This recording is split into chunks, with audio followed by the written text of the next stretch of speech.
ഈശോ മിശിഹായ്ക്ക് സ്തുതിയായിരിക്കട്ടെ. എൽറോയ് വചന ശുശ്രൂഷയിൽ പങ്കെടുക്കുന്ന നിങ്ങൾക്കെല്ലാവർക്കും ഇന്ന് നാം ആഘോഷിക്കുന്ന മറിയത്തിൻ്റെ സന്ദർശന തിരുനാളിൻ്റെയും നാളെ നാം ആഘോഷിക്കാൻ പോകുന്ന പന്തക്കുസ്ത തിരുനാളിൻ്റെയും മംഗളങ്ങൾ പ്രാർത്ഥനാപൂർവം ആശംസിക്കുന്നു.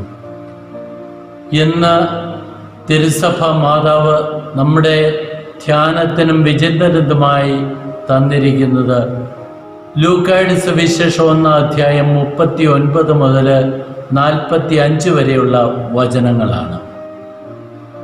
ഇതാ കർത്താവിൻ്റെ ദാസി, നിന്റെ വചനം പോലെ എന്നിൽ ഭവിക്കട്ടെ എന്ന് പറഞ്ഞുകൊണ്ട് ദൈവഹിതത്തിന് പൂർണ്ണമായി തന്നെ സമർപ്പിച്ച പരിശുദ്ധ കന്യാമറിയം മംഗളവാർത്തയ്ക്ക് ശേഷം തൻ്റെ ചാർച്ചക്കാരിയായ എലിസബത്തിനെ സന്ദർശിക്കുവാനായിട്ട് യൂദയായിലെ മലഞ്ചെരുവിലൂടെ യാത്രയായി എലിസബത്തിൻ്റെ അടുത്തെത്തി. വാർദ്ധക്യകാലത്ത് ഗർഭിണിയായ എലിസബത്തിന് 3 മാസക്കാലത്തോളം ഗർഭശുശ്രൂഷ ചെയ്ത് മറിയം നാട്ടിലേക്ക് തിരിച്ചുപോയി. ദൈവപുത്രൻ്റെ മാതാവാകാൻ വിളിക്കപ്പെട്ട എന്നെ എല്ലാവരും വന്ന് ശുശ്രൂഷ ചെയ്യട്ടെ എന്ന് ചിന്തിച്ചിരിക്കുകയല്ല പരിശുദ്ധ മറിയം ചെയ്തത്.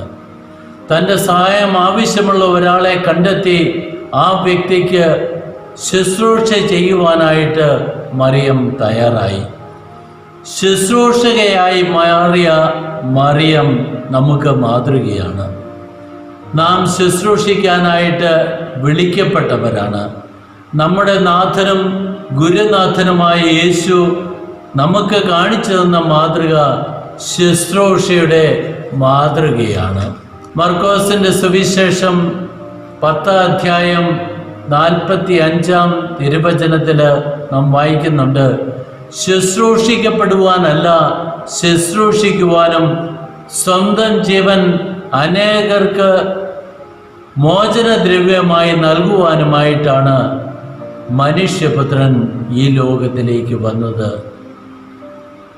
അതുപോലെ യോഹന്നാൻ ശ്ലീഹായുടെ സുവിശേഷം 13 അധ്യായം 14 15 വാക്യങ്ങളിൽ യേശു പറയുന്നു, കർത്താവും ഗുരുവുമായി ഞാൻ നിങ്ങളുടെ പാദങ്ങൾ കഴുകിയെങ്കിൽ നിങ്ങളും പരസ്പരം പാദങ്ങൾ കഴുകുവാൻ സന്നദ്ധരാകണം. സ്വന്തം ജീവൻ വിലയായും ബലിയായും കൊടുക്കുവോളം അപരനെ ശുശ്രൂഷിക്കാനാണ് യേശുനാഥൻ നമ്മോട് ആവശ്യപ്പെടുന്നത്. പ്രസിദ്ധ ഗ്രന്ഥകാരനായ ഫുൾട്ടൻ ജെ ഷീൻ ഇങ്ങനെ പറയുന്നു, സ്നേഹിക്കാൻ ഒരു ഹൃദയവും സേവിക്കാൻ ഒരു ശരീരവും ഉണ്ടെങ്കിൽ ആർക്കും എന്നെ പരാജയപ്പെടുത്തുവാൻ സാധിക്കുകയില്ല. നമ്മുടെ ശുശ്രൂഷ മനോഭാവം എങ്ങനെയുണ്ട്? തൻ്റെ ചാർച്ചക്കാരിയായ എലിസബത്തിനെ സഹായിക്കാനായിട്ട് ഓടിയിറങ്ങിയ പരിശുദ്ധ കന്യാമറിയത്തിൻ്റെ ശുശ്രൂഷ മനോഭാവം നമുക്കുണ്ടോ?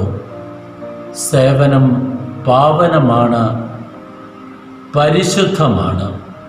അത് സ്വർഗത്തിലേക്കുള്ള സോപാനമാണ്. അത് സ്നേഹപ്രവൃത്തികളുടെ പൂന്തോട്ടമാണ്. പരിശുദ്ധ മറിയത്തെ അനുകരിച്ച് വചന ശുശ്രൂഷയുടെയും ദൈവജന ശുശ്രൂഷയുടെയും ജീവിതം നയിക്കുവാനായിട്ട് നമുക്ക് ശ്രമിക്കാം. അതിന് ദൈവം നമ്മെ എല്ലാവരെയും സമൃദ്ധമായിട്ട് അനുഗ്രഹിക്കട്ടെ. പരിശുദ്ധ കന്യാമറിയത്തിൻ്റെ മാധ്യസ്ഥം നിങ്ങളോടൊപ്പം ഉണ്ടായിരിക്കട്ടെ. നമ്മുടെ കർത്താവ് യേശു മിശിഹായുടെ കൃപയും പിതാവായ ദൈവത്തിൻ്റെ സ്നേഹവും പരിശുദ്ധാത്മാവിൻ്റെ സഹവാസവും നമ്മെല്ലാവരോടും കൂടി ഉണ്ടായിരിക്കട്ടെ, ഇപ്പോഴും എപ്പോഴും എന്നേക്കും. പരിശുദ്ധ റൂഹ മഹോന്നതനേ, പാരിൻ സഹായക വന്നിടണേ.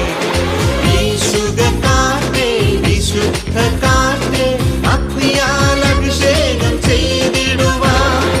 ഈശുഗകാർത്തേ വിശുദ്ധകാർത്തേ, ആത്മാവ് സ്നാനം നൽകിടുവാൻ. സിഹിയോൻ ശാലയായി മാറ്റിടണേ പരിശുദ്ധാത്മാ